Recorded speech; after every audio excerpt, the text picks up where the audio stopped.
Start. সুপ্রিয় শিক্ষার্থীবৃন্দ, আমি মোহাম্মদ জাকিউল ইসলাম, প্রভাষক অর্থনীতি, আদর্শ ডিগ্রি মহাবিদ্যালয় বগুড়া থেকে অনলাইন ক্লাসে স্বাগত। আজকের আলোচনার বিষয় একাদশ এবং দ্বাদশ শ্রেণীর ছাত্রছাত্রীদের অর্থনীতির প্রথম পত্রের চতুর্থ অধ্যায়ের বাজার সম্পর্কে আলোচনা করব। আসুন বাজার কাকে বলে জেনে নিই। বাজার কি? বাজার সাধারণত বাজার বলতে কোনো স্থানকে বোঝায় যেখানে ক্রেতা এবং বিক্রেতা দর কষাকষি করে দ্রব্য ক্রয় করে। কিন্তু অর্থনীতিতে কোনো স্থানকে বাজার বলে না, বরঞ্চ কোনো দ্রব্যকে বোঝানো হয়েছে। সেই কোনো দ্রব্য ক্রয় বিক্রয়ের মাধ্যমে প্রত্যক্ষ দর কষাকষির মাধ্যমে ক্রয় বিক্রয় করাকে ওই দ্রব্যের বাজার বলা হয়। অর্থনীতিবিদ চ্যাপম্যান বলেছেন, বাজার বলতে কোনো স্থানকে বোঝায় না, বরং এক বা একাধিক পণ্যকে বোঝায় যা ক্রেতা এবং বিক্রেতার মধ্যে প্রত্যক্ষ এবং পরোক্ষ প্রতিযোগিতার মাধ্যমে ক্রয় বিক্রয় হয়ে থাকে। তাকেই অর্থনীতিতে বাজার বলা হয়। এখন আমরা বাজারের শ্রেণী বিভাগ সম্পর্কে জানব। বাজারের শ্রেণী বিভাগ করতে গিয়ে প্রথমে দেখা গেছে বাজারকে 3 শ্রেণীতে ভাগ করা হয়েছে। 1, আয়তনের ভিত্তিতে বাজারকে ভাগ করা হয়েছে। 2, সময়ের ভিত্তিতে বাজারকে ভাগ করা হয়েছে। 3, প্রতিযোগের ভিত্তিতে বাজারকে ভাগ করা হয়েছে। আয়তনের ভিত্তিতে বাজারকে প্রথমত 3 শ্রেণীতে ভাগ করা যায়। 1, স্থানীয় বাজার। 2, জাতীয় বাজার। 3, আন্তর্জাতিক বাজার। সময় ভিত্তিতে বাজারকে 4 ভাগে ভাগ করা যায়। 1, অতি স্বল্পকালীন বাজার। 2, স্বল্পকালীন বাজার। 3, দীর্ঘকালীন বাজার। 4, অতি দীর্ঘকালীন বাজার। এবং প্রতিযোগিতার ভিত্তিতে বাজারকে প্রথমে 2 ভাগে ভাগ করা যায়। 1, পূর্ণ প্রতিযোগিতামূলক বাজার। 2, অপূর্ণ প্রতিযোগিতামূলক বাজার। অপূর্ণ প্রতিযোগিতামূলক বাজারকে আবার কয়েক ভাগে ভাগ করা যায়। 1, একচেটিয়া বাজার। 2, একচেটিয়ামূলক প্রতিযোগিতামূলক বাজার। 3, অলিগোপলি বাজার। 4, ডুওপলি বাজার। 5, ডুওপসনি বাজার। 6, মনোপসনি বাজার। এখন আমরা আয়তনের ভিত্তিতে বাজারকে যে 3 ভাগে ভাগ করা হলো, এই বাজার সম্পর্কে একটু ধারণা দেব। প্রথমে স্থানীয় বাজার। স্থানীয় বাজার বলতে কোনো নির্দিষ্ট এলাকাকে বোঝায় যেখানে স্থানীয়ভাবে ক্রয় বিক্রয় হয়ে থাকে। এখানে সাধারণত স্থানীয় বাজার বলতে দুধ, সবজি, মাছ, এই সমস্ত যে বাজারে ক্রয় বিক্রয় হয়ে থাকে এই বাজারকে স্থানীয় বাজার বলা হয়। 2, জাতীয় বাজার। জাতীয় বাজার বলতে ওই বাজারকে বোঝায় স্থানীয় এলাকা অতিক্রম করে সারা দেশের ভিতরে যে বাজারটা পরিচালিত হয়ে থাকে সেই বাজারকে জাতীয় বাজার বলা হয়। যেমন চালের বাজার, ঔষধের বাজার, এই বাজারকে জাতীয় বাজার বলা হয়। এরপরে আমরা দেখব আন্তর্জাতিক বাজার। আন্তর্জাতিক বাজার বলতে যে বাজার স্থানীয় বাজার এবং জাতীয় বাজারের অতিক্রম করে বিদেশের বাজারেও প্রচলিত আছে, দেশে বিদেশে যে বাজারটা প্রচলিত আছে সেই বাজারকে আন্তর্জাতিক বাজার বলা হয়। যেমন সোনার বাজার, পাটের বাজার ইত্যাদি। এখন আমরা সময়ের ভিত্তিতে বাজারকে যে 4 ভাগে ভাগ করা হয়েছে। প্রথমে অতি স্বল্পকালীন বাজার। অতি স্বল্পকালীন বাজার বলতে যে বাজারের সময় খুবই কম, যেখানে চাহিদার ভিত্তিতে দাম নির্ধারিত হয়ে থাকে, এখানে ওই বাজারে দ্রব্যের যোগান সরবরাহ করা সম্ভব হয় না। এই বাজারে দাম নির্ধারিত হয়ে থাকে চাহিদার ভিত্তিতে। 2, স্বল্পকালীন বাজার। এই বাজার এমন একটি বাজার, এই বাজার 1 সপ্তাহ থেকে কয়েক মাস পর্যন্ত হয়ে থাকে। এই বাজারে কিছু দ্রব্যের পরিবর্তন যোগান দেওয়া সম্ভব হয়ে থাকে। তো দীর্ঘকালীন বাজার, এই বাজার এমন একটি বাজার, এই বাজার কয়েক বছর ব্যাপী চলতে পারে। এই বাজারে একজন উৎপাদনকারী প্রতিষ্ঠান তার ক্রেতার চাহিদা অনুযায়ী দ্রব্য সরবরাহ করতে পারে। এ বাজারে পূর্ণ প্রতিযোগিতামূলক বাজার হিসেবে গণ্য করা যায়। এই বাজারে দীর্ঘকালীন বাজার বলতে এমন একটা বাজারকে বোঝায় যে বাজার কয়েক বছর ব্যাপী চলতে পারে। এ বাজারে শিল্প প্রতিষ্ঠান দ্রব্যের চাহিদা অনুযায়ী দ্রব্যের যোগান দিতে পারে। তো এই বাজারে একজন ভোক্তা তার চাহিদা অনুযায়ী উৎপাদনকারী প্রতিষ্ঠান যোগান দিতে পারে। এখন অতি দীর্ঘকালীন বাজার। অতি দীর্ঘকালীন বাজার বলতে এমন একটা বাজারকে বোঝায় যে বাজারে দীর্ঘকালীন বাজারে মানুষের রুচি, অভ্যাস, প্রযুক্তিগত জ্ঞান, জনসংখ্যা, মূলধনের যোগান প্রভৃতি সবই পরিবর্তন হতে পারে। এসব পরিবর্তনের ফলে দ্রব্যের গুণগত মানের পরিবর্তন ঘটে এবং উন্নত ও রুচিমাফিক দ্রব্য সামগ্রী উৎপাদন সম্ভব হয়। অতি দীর্ঘকালীন বাজারের ব্যাপ্তি কয়েক বছর, এমনকি এক যুগেরও বেশি সময় ধরে হতে পারে। এখন আমরা জানবো প্রতিযোগিতার ভিত্তিতে বাজার। প্রথমে দেখব পূর্ণ প্রতিযোগিতামূলক বাজার। পূর্ণ প্রতিযোগিতামূলক বাজার বলতে ওই বাজারকে বোঝায় যে বাজারে বহু সংখ্যক ক্রেতা এবং বহু সংখ্যক বিক্রেতা থাকে এবং দর কষাকষির মাধ্যমে একটি সমজাতীয় দ্রব্য ক্রয় বিক্রয় হয়ে থাকে। একচেটিয়া বাজার। একচেটিয়া বাজার বলতে ওই বাজারকে বোঝায় যে বাজারে একজন মাত্র বিক্রেতা থাকে এবং অসংখ্য ক্রেতা থাকে। এই বাজারকে নিয়ন্ত্রণ করে থাকে ওই একজন মাত্র বিক্রেতা বা উৎপাদনকারী প্রতিষ্ঠান এবং একটি মাত্র দ্রব্য যার কোনো বিকল্প দ্রব্য থাকে না। এই বাজারের নিয়ন্ত্রণ ওই একচেটিয়া বা একজন উৎপাদনকারী নিয়ন্ত্রণ করে থাকে। একচেটিয়া মূলক প্রতিযোগিতামূলক বাজার। একচেটিয়া প্রতিযোগিতামূলক বাজার ওই বাজারকে বোঝায়। এই বাজার সমজাতীয় দ্রব্য কিন্তু কিছু পৃথকীকরণ, বিভিন্ন কোম্পানি যেমন তাদের বিজ্ঞাপন আলাদা করে দিয়ে এই বাজারটা আলাদা করে, লেভেল আলাদা করে দিয়ে এই বাজারটা পরিচালনা করে থাকে। যেমন আমরা সয়াবিন তেলের কথা যদি বলি, বিভিন্ন কোম্পানি বিভিন্ন রকমের সয়াবিন তেল, সবাই সয়াবিন তেলই বিক্রি করতেছে, কিন্তু বিভিন্ন কোম্পানির বিভিন্ন নাম দিয়ে তেলগুলো বিক্রি করতেছে, তাদের ব্র্যান্ড আলাদা আলাদা করে দিয়ে। একই জিনিস কিন্তু ব্যক্তি আলাদা আলাদাভাবে এটা ক্রয় বিক্রয় হয়ে থাকে। এরপরে আমরা দেখব অলিগোপলি বাজার। অলিগোপলি বাজার বলতে ওই বাজারকে বোঝায় যে বাজারে মুষ্টিমেয় কিছু সংখ্যক ক্রেতা থাকে এবং মুষ্টিমেয় কিছু সংখ্যক বিক্রেতা থাকে এবং অসংখ্য ক্রেতা থাকে। এই বাজারকে অলিগোপলি বাজার বলা হয়। অলিগোপলি বাজার দুই ভাগে ভাগ করা যায়, পূর্ণ অলিগোপলি বাজার এবং অপূর্ণ অলিগোপলি বাজার। তারপরে আমরা ডুওপলি বাজার কাকে বলে? ডুওপলি বাজার বলতে ওই বাজারকে আমরা বুঝি যে বাজারে দুইজন মাত্র বিক্রেতা থাকে এবং অসংখ্য ক্রেতা থাকে। যেমন কোনো এলাকার দুটি মাত্র চিনির কল আছে, সেখানে ওই দুইজন চিনির মালিক বলতে কোনো পণ্যের যোগান মাত্র দুজন বিক্রেতা নিয়ন্ত্রণ করে থাকে, তাকে ডুওপলি বাজার বলা হয়। এরূপ বাজারে ক্রেতার সংখ্যা অধিক কিন্তু বিক্রেতার সংখ্যা মাত্র দুজন। উদাহরণস্বরূপ বলা যায় কোনো শহরে পরিবহন দুটি মাত্র বাস কোম্পানি থাকতে পারে এবং কোনো বাজারের বিক্রেতাদ্বয় পরস্পর স্বাধীন হলে একে অন্যের দাম ও উৎপাদন নীতি দ্বারা প্রভাবিত হয়ে থাকে। এরপর পড়বো আমরা ডুওপসনি বাজার। ডুওপসনি বাজার বলতে ওই বাজারকে বোঝায় যে বাজারে মাত্র দুইজন ক্রেতা থাকে এবং অসংখ্য বিক্রেতা থাকে।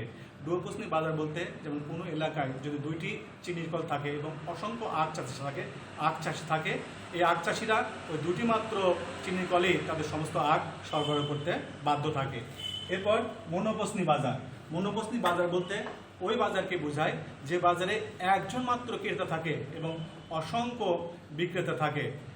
যেমন কোনো এলাকায় অনেক তুলা চাষি আছে কিন্তু একটি মাত্র বস্ত্রকল আছে, এই একটি মাত্র কাপড়ের কল বা বস্ত্রকলে সমস্ত মনোপসনি বাজারে একজন মাত্র ক্রেতা থাকে এবং অসংখ্য বিক্রেতা থাকে। যেমন ধরা যাক কোনো এলাকায় তুলা চাষি আছে অনেক কিন্তু একটি মাত্র বস্ত্রকল, এই বস্ত্রকলের সমস্ত তুলা চাষিকে তাদের তুলা সরবরাহ করতে হবে। এভাবে আমরা বাজারের শ্রেণীবিভাগ করলাম। এখন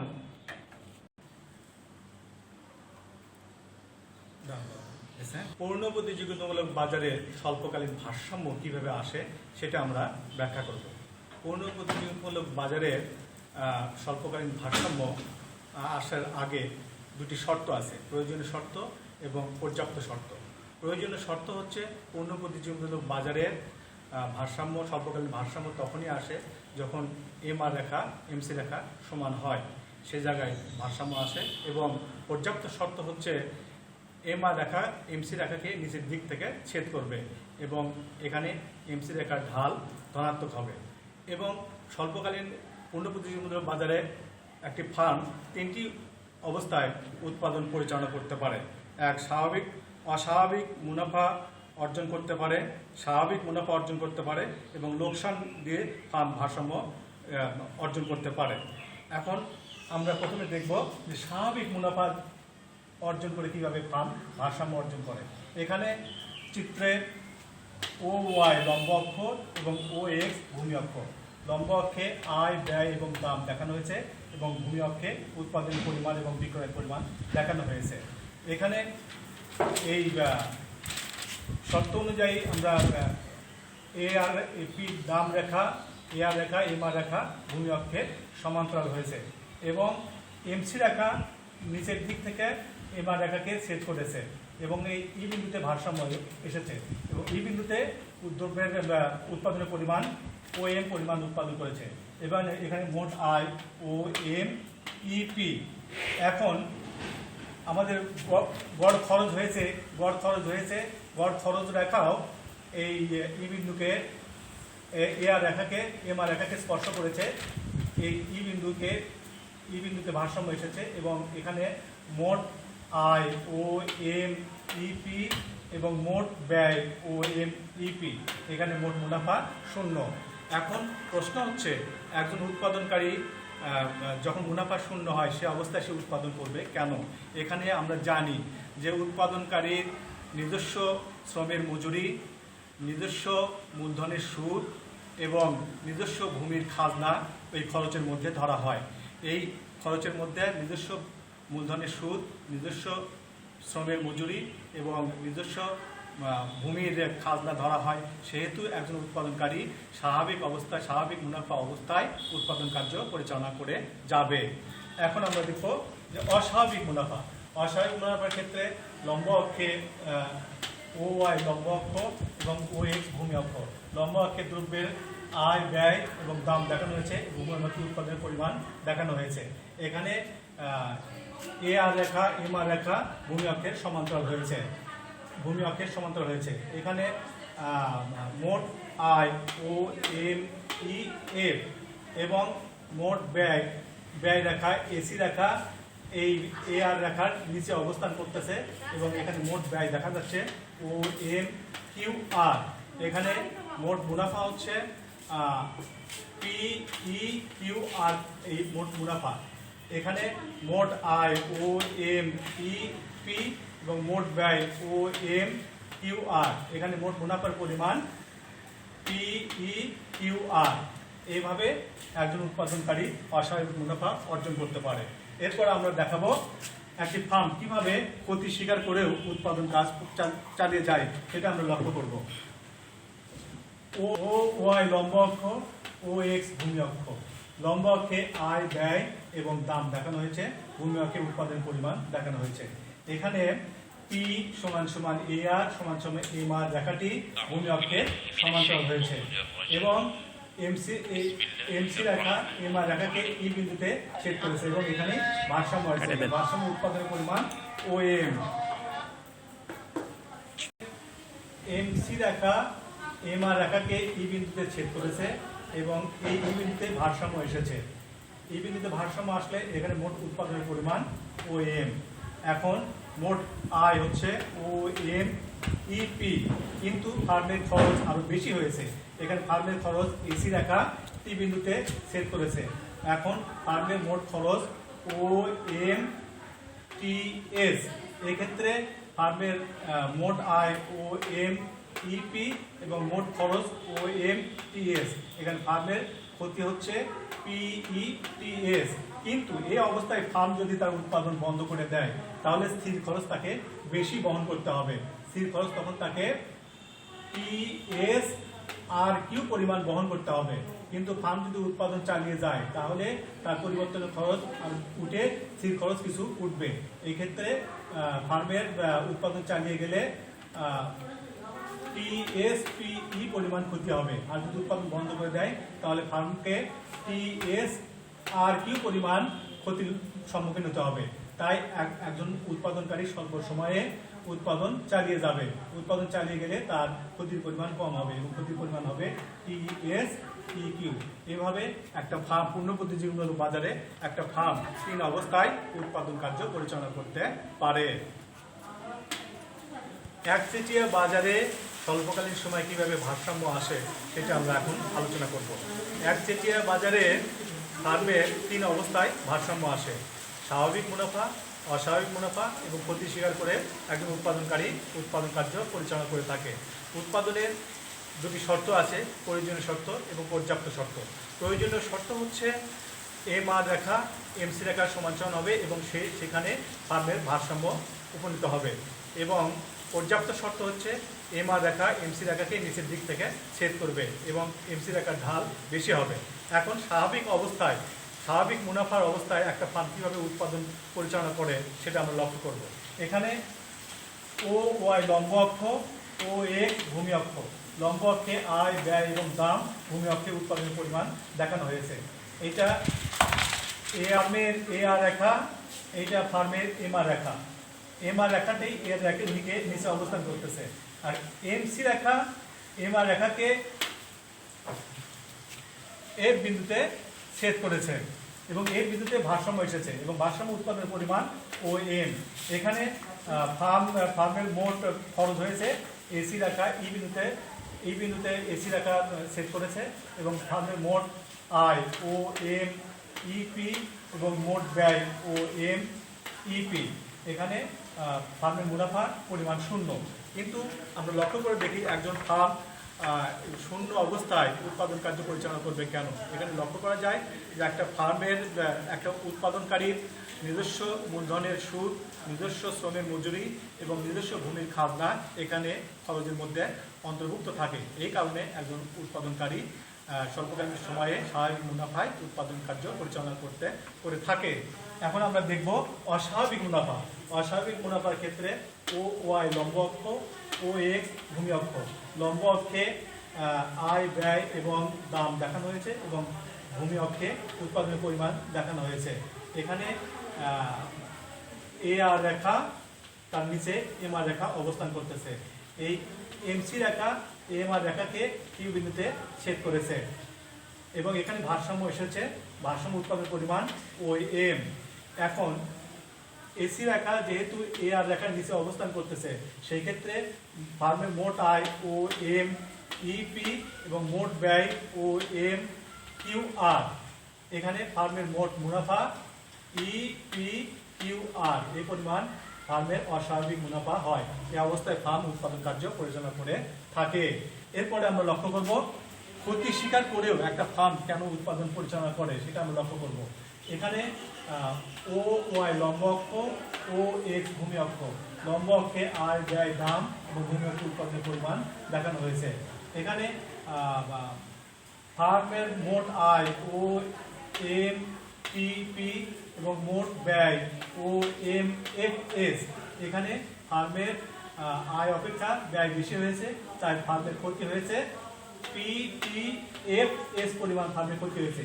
এই অবস্থায় ফার্ম যদি উৎপাদন বন্ধ করে দেয় তাহলে তার ক্ষতির পরিমাণ আরও বেড়ে যাবে। সেক্ষেত্রে ক্ষতি হবে OFSRQ পরিমাণ ফার্মের ক্ষতি হবে। কিন্তু ফার্ম যদি উৎপাদন কার্য পরিচালনা করতে থাকে তাহলে ফার্মের ক্ষতিটা কম হবে। ARQTP পরিমাণ ফার্মের ক্ষতিটা কম হবে। এক্ষেত্রে একজন উৎপাদনকারী ক্ষতি স্বীকার করেও উৎপাদন কার্য পরিচালনা করবে।